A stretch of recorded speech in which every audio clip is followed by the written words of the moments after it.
There is a moment in every major investigation when the evidence stops being circumstantial and starts being specific.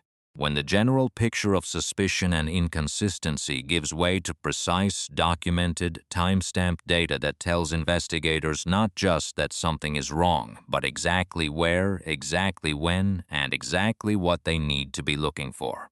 It is the moment when theory becomes fact. When the story a person told starts collapsing under the weight of the story that their own devices, their own systems, their own digital footprint have been quietly keeping this entire time, without their knowledge, without their permission, and with a level of precision that no amount of rehearsed explanation can overcome.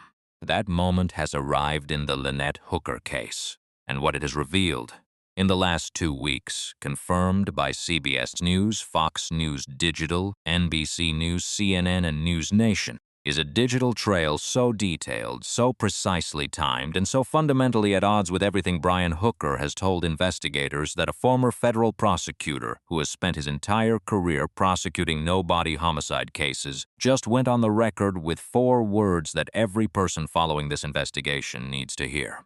Highly suspicious, all of it.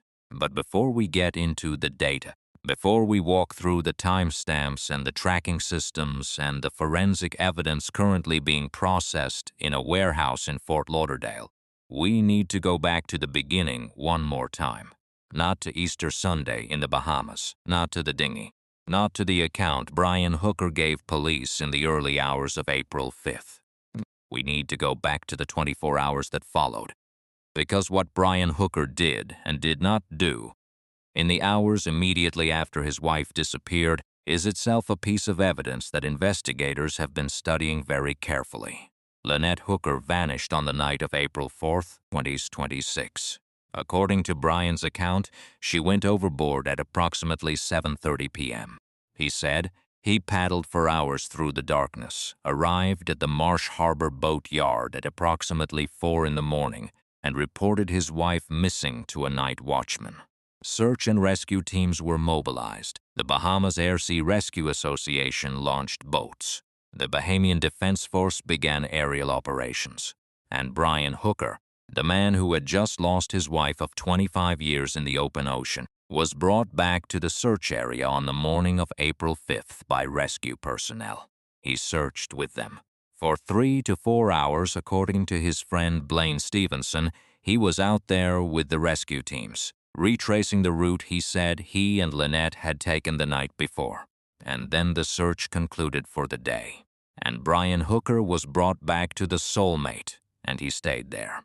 He sat on his boat for almost 24 hours until search and rescue brought him his dinghy back, Blaine Stevenson told Fox News Digital.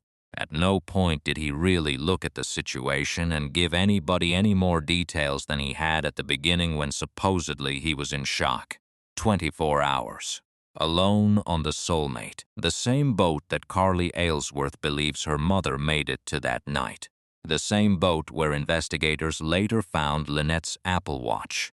The watch she was photographed wearing at the Abaco Inn just hours before she vanished. The same boat whose AIS tracking system, as we are about to show you, went completely dark for 11 hours and 11 minutes on the night of April 4th. And Brian Hooker sat on that boat by himself for 24 hours while the search for his wife continued in the waters around him.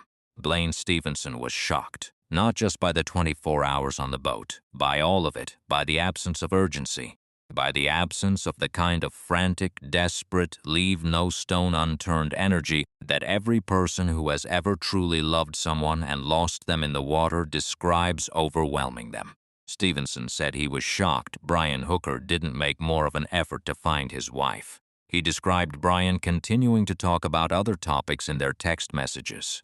Sailboats, mundane things, in a manner that he said was not serious or dramatic, given that his wife of 25 years had supposedly just drowned in the Bahamas. Brian Hooker would go on to stay at the Conch Inn in Marsh Harbor starting April 6th, where he remained until he was arrested on April 8th by Bahamian authorities. And now here is the detail that has been hiding in the middle of that timeline. The detail that it was sitting in plain sight in publicly available marine tracking data for 2 months before anyone pulled it up and looked at it properly. Let us explain what AIS is, because understanding it is essential to understanding why this particular piece of evidence matters so much. AIS stands for Automatic Identification System. It is the standard maritime transponder required on vessels of a certain size operating in international waters. The system works by continuously broadcasting the vessel's identity, its speed, its heading, and its precise GPS position. That signal is received by nearby vessels, by Coast Guard stations, by commercial shipping, and by satellite. And it is archived by private marine tracking companies that maintain searchable databases of vessel movement history going back years. Every time the Soul moved through the waters of the Bahamas, of Florida, of the Caribbean, it was being tracked. Every anchorage, every passage, every time it left a marina, and every time it arrived at one. All of it logged, time-stamped, and preserved by services like Vessel Finder that any member of the public can access with a free account and a vessel name. The Soulmate's entire sailing history, every position report from every day it was underway, was sitting in that database the whole time. And what Fox News Digital found when they pulled that data and examined April 4th, 2026, the night Lynette Hooker disappeared, was something that a maritime law professor called highly unusual and a former federal prosecutor called highly suspicious. Data obtained by Fox News Digital through marine tracking company Vessel Finder shows the Soulmate's automatic identification system, which broadcasts the vessel's identity, speed, and position, went dark at 9:29 p.m.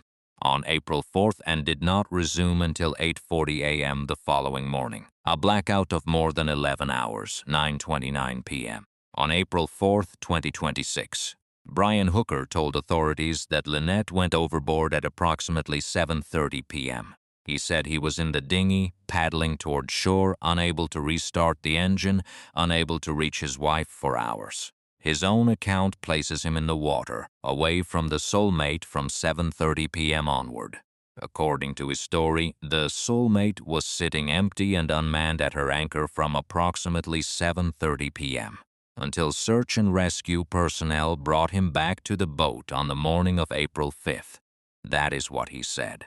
That is the timeline he gave authorities and the world. If that story is true, if the Soulmate was genuinely sitting unoccupied and unmanned at her anchor from 7:30 p.m. onward, then her AIS system should have been transmitting continuously. An anchored vessel with nobody aboard does not have anyone to turn off its tracking system. A sailboat sitting on a mooring ball in a familiar anchorage while her crew is on shore or at sea does not spontaneously stop broadcasting her position. AIS transponders are hardwired into the vessel's electrical system. They run automatically, continuously, as long as the boat has power. They do not shut off because someone went to dinner. They do not go dark because the owner paddled to a marina. They stop transmitting for one of a very limited number of reasons.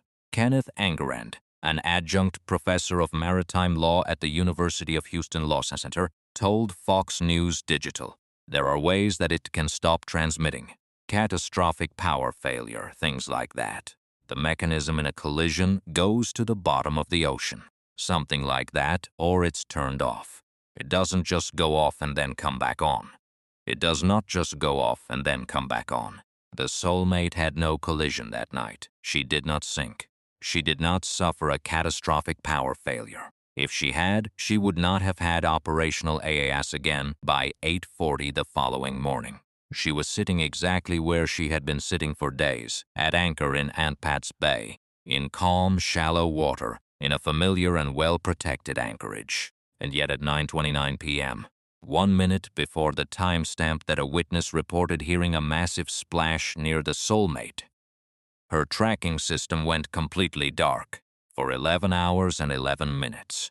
And that is only the first layer of what investigators have found in the Soulmate's tracking history. Because it was not just April 4th where the AIS went unexpectedly silent.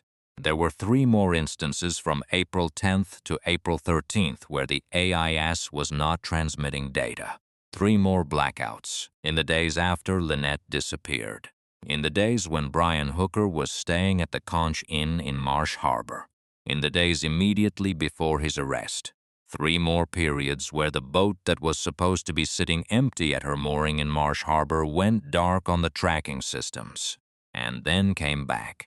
An unmanned anchored vessel does not have its AIS turned off and on 3 times in 3 days by itself. Someone was going back to that boat. Tad DiBiase has spent his career as a federal prosecutor building homicide cases where no body was ever found. He literally wrote the manual, a book titled No Body Homicide Cases, a practical guide to investigating, prosecuting, and winning cases when the victim is missing. That is used by prosecutors across the United States as the authoritative guide on exactly this type of investigation. When Fox News Digital asked him to review the AIS data alongside everything else known about this case, his response was unambiguous. I believe there's evidence that the tracking of the boat was turned off at a time that closely parallels around the time that she went missing. All of those things are highly suspicious, DiBiase said. All of those things. He did not say some of it is suspicious. He did not hedge with language about how there could be innocent explanations. He said all of it is highly suspicious. And that assessment, from a man who has spent his professional life understanding exactly how this type of investigation is built and exactly what kind of evidence it requires, lands with a weight that goes far beyond anything a social media commenter or a YouTube true crime channel can say about this case. Now, let us talk about what the public can see with their own eyes. For the first time since this investigation began, exclusive footage has been released showing the exact moment the United States Coast Guard intercepted the Soulmate at sea.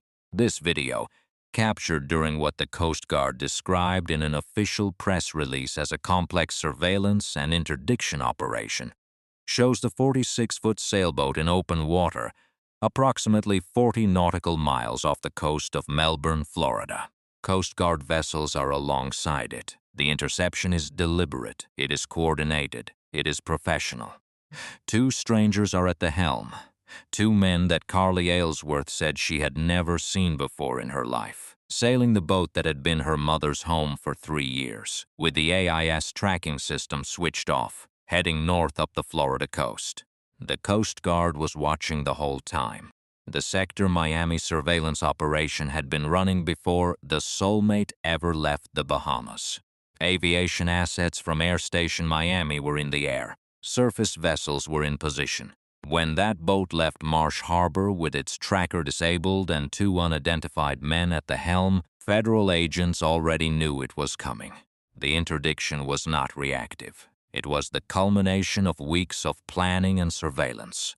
And the footage of that moment, the Soulmate being stopped in open water, boarded, and taken under tow by the Coast Guard cutter Winslow Grisser through Fort Pierce Inlet, is the visual representation of a federal criminal investigation that has been building its case since the very first week of April. You do not deploy that level of multi-agency maritime capability against a sailboat because you think a woman accidentally fell overboard in a Caribbean island chain. You deploy it because you have been watching, gathering evidence, building a forensic picture, and you are ready to take the most important physical piece of that picture into federal custody. Now the Soulmate is out of the water entirely, moved from Fort Pierce to Fort Lauderdale, lifted from the sea, placed in a warehouse. And that matters for reasons that go well beyond the optics of crime scene tape and agents in blue gloves. When investigators pull a vessel from the water and bring it into a climate-controlled warehouse environment, they gain access to parts of the boat that are completely inaccessible when it is floating. The hull exterior, the keel, the through-hull fittings, the bilge, every inch of the underside.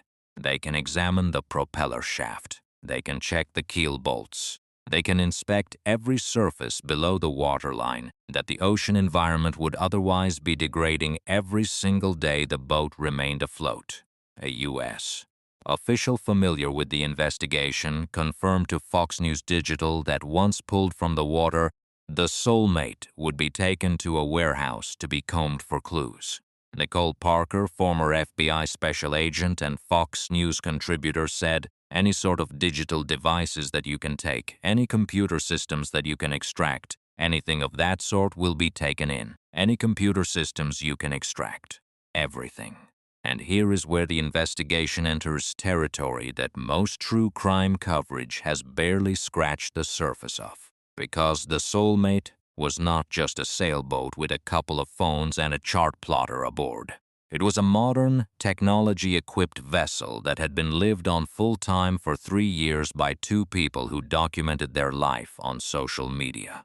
It had systems and sensors and cameras and connectivity equipment that, taken together, represent one of the most comprehensive digital evidence packages investigators could hope to find in a case like this. And federal agents are working through every single one of them. Start with the FLIR camera.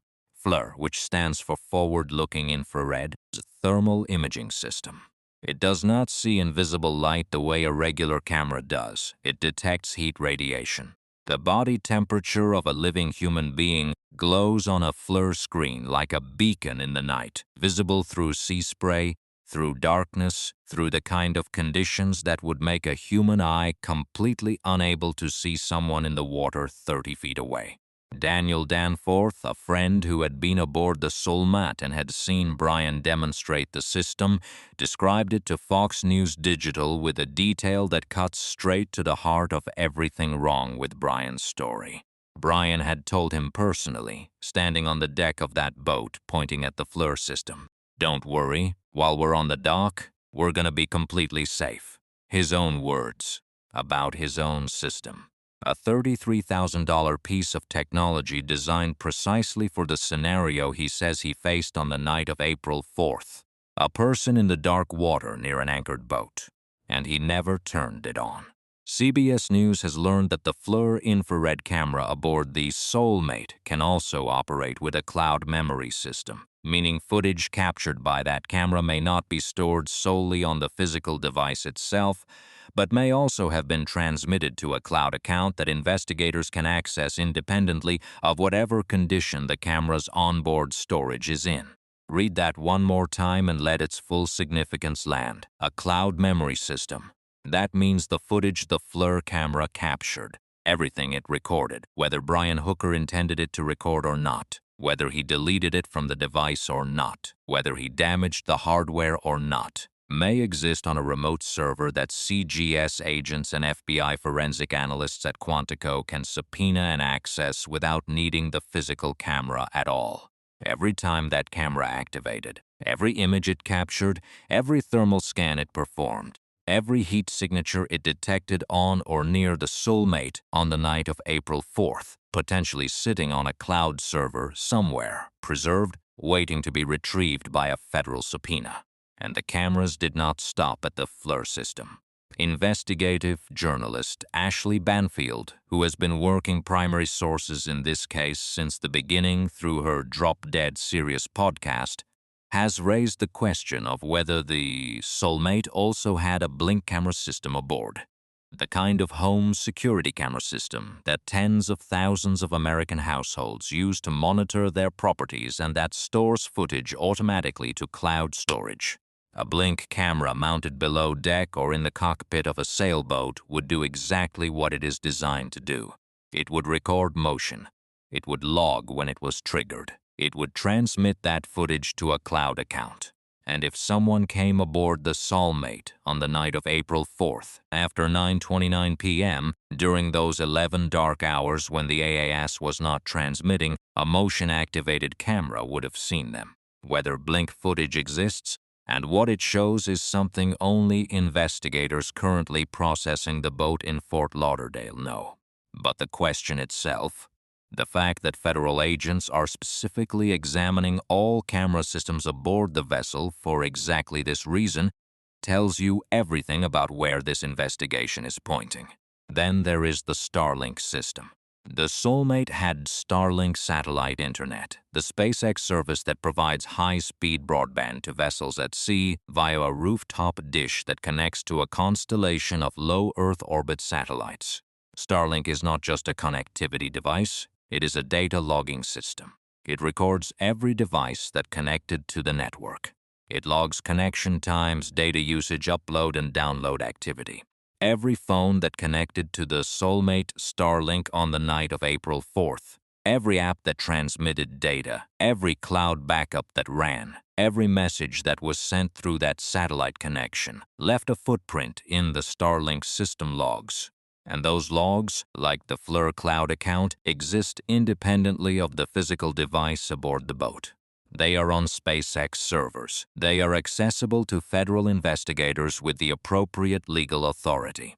And the FBI, processing evidence from this case at its Quantico facility, has that authority. Alongside the Starlink logs sit the power management records. Modern liveaboard sailboats are sophisticated electrical systems with comprehensive power monitoring. Every circuit, every breaker, every system that draws power. The bilge pump, the cabin lights, the galley appliances, the navigation electronics, the FLIR camera, the chart plotter, the autopilot, is logged by the vessel's battery management system with timestamps of when it was activated and how long it ran. If someone came aboard the Soulmate during those 11 dark hours and used any electrical system on that boat, flipped any switch, turned on any light, powered up any device, the power management log recorded it. Automatically, without any decision on that person's part, without any ability to selectively erase one entry without creating an obvious gap in the surrounding record. And then there is the chart plotter, the Garmin or Raymarine unit mounted at the helm, the navigation computer that displays charts, plots routes, and records the vessel's GPS track history, stores every position the boat has been in, every waypoint set, every route programmed. That data can be deleted, but deletion itself leaves traces in the underlying file system that digital forensic analysts are trained to find and recover. And the chart plotters stored track the digital breadcrumb trail of every position the Soulmate occupied in the days and weeks leading up to April 4th and beyond. They contain coordinates that no one has talked about publicly yet. Brian Hooker shared maps, he said, showed the dinghy's route and the location where Lynette Hooker went overboard. But investigators now believe they have independent forensic data that undercuts that version of events, pointing them instead to a different search area. He shared his own maps, his own version of the route, his own claimed coordinates for where Lynette went into the water. And investigators with the actual GPS data from his devices and the Soulmate's own systems have determined that those maps pointed them in the wrong direction, that the entire search operation of April and May, the weeks of aerial surveillance and Bahamian Defense Force patrols and dive operations, was conducted based on coordinates that Brian Hooker provided, and that those coordinates do not match where the electronic evidence says he actually was. The renewed dive effort comes after GPS data evidence from the boat appeared to contradict what Brian Hooker originally told investigators of his whereabouts on the night of Lynette's disappearance. Investigators were searching in the wrong area of the Sea of Abaco based on the information Brian Hooker gave them. The wrong area. For nearly 2 months, search teams looked where Brian Hooker told them to look, and the data says that was the wrong place. Which means that whatever is at the right place, whatever is sitting in 25 feet of water in a previously unsearched section of the Sea of Abaco, in a location that Brian's own GPS device recorded his presence at, has been sitting there undisturbed since the night of April 4th.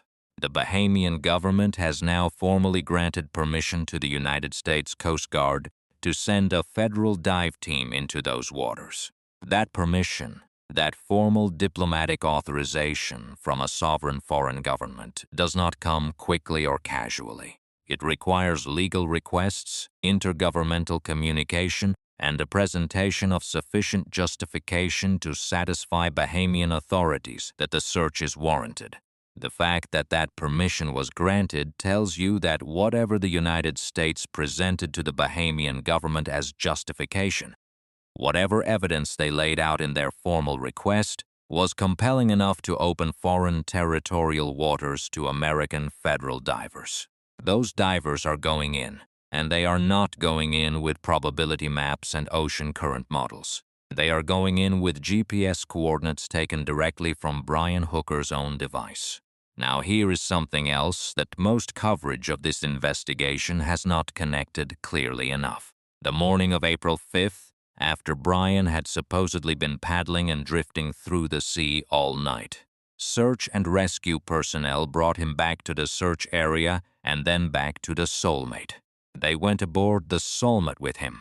They were on that boat, and then they left. And according to Blaine Stevenson, Brian Hooker remained on the Soulmate for nearly 24 hours after that, alone, on a boat that investigators now believe may be the actual scene of whatever happened to Lynette, in a period during which that boat's AIS was back on and transmitting, having resumed at 8:40 a.m., when search and rescue arrived. But what had been done to that boat during those 11 dark hours between 9:29 p.m. and 8:40 a.m. was already done. And whatever those 24 hours following his return to the Soulmate allowed Brian Hooker to do aboard that vessel before he moved to the Conchin on April 6th, investigators are now looking for every trace of it.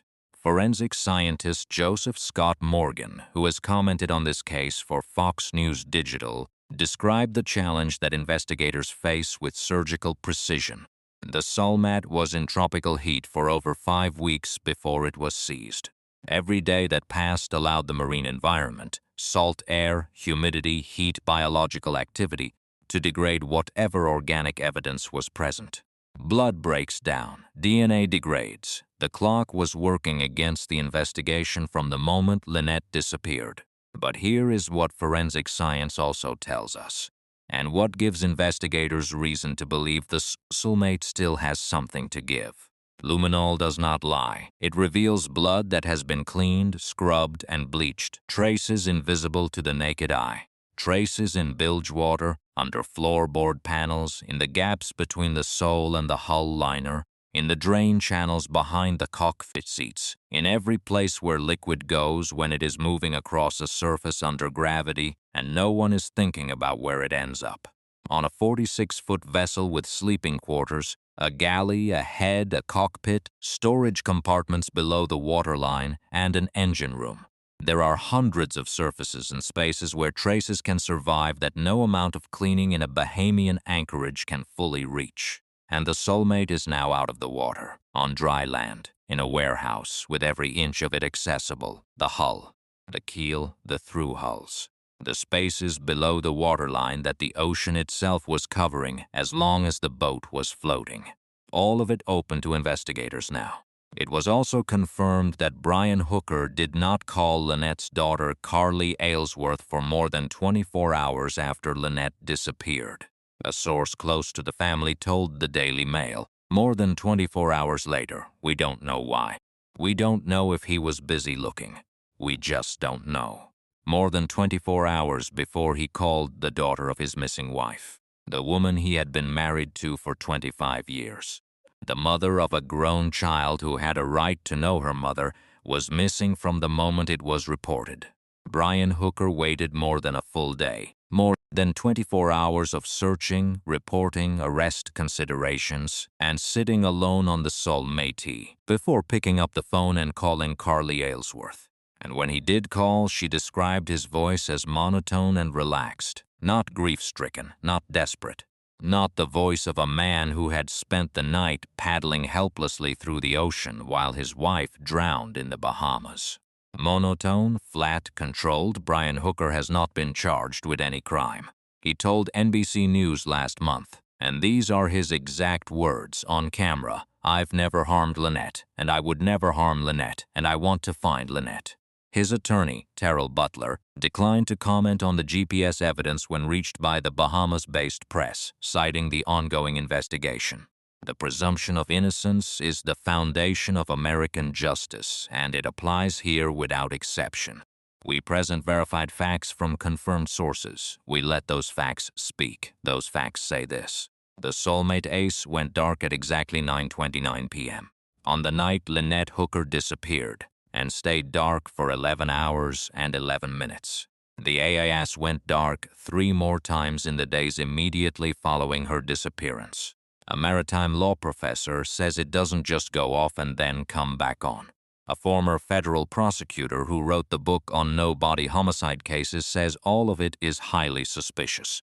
GPS data from Brian Hooker's own phone placed him somewhere he never mentioned to police, sending investigators who relied on his account into the wrong area of the Sea of Abaco for nearly 2 months. The e-propulsion motor's lithium batteries that stored the dinghy's own GPS history were destroyed. A $33,000 FLIR thermal camera with a cloud memory system sat unused while Lynette was supposedly in the water 40 feet away. A blink camera system may have been recording aboard the Soulmate during those 11 dark hours. The Starlink logs exist, the power management logs exist, the chart plotter history exists. The FBI is processing all of it at Quantico. Federal divers have been cleared to enter the Sea of Abaco in an area Brian Hooker's own GPS identified. And Brian Hooker waited more than 24 hours to call his missing wife's daughter, and then did so in a voice she described as monotone and relaxed. Royal Bahamas Police Commissioner Shanta Knowles confirmed that even after Brian Hooker's release without charge, he would remain a suspect. Lynette's mother, Darlene Hamlet, said authorities have not kept her up to date on the investigation and she has not spoken to Brian Hooker. A mother waiting for answers. A daughter who gave her DNA to federal investigators and flew to the Bahamas alone and stood in the shallow water of Aunt Pat's Bay and said she does not understand how this happened. A federal dive team preparing to enter waters that 2 months of misdirected searching never reached. And a 46-foot sailboat named the Soulmate sitting in a warehouse in Fort Lauderdale, out of the water, taken apart by investigators who have 11 hours of darkness. 3 subsequent AIS blackouts, a cloud-connected thermal camera, Starlink logs, a chart plotter history, and a federal GPS dataset pointing them toward answers that Brian Hooker spent 2 months trying to make sure nobody found.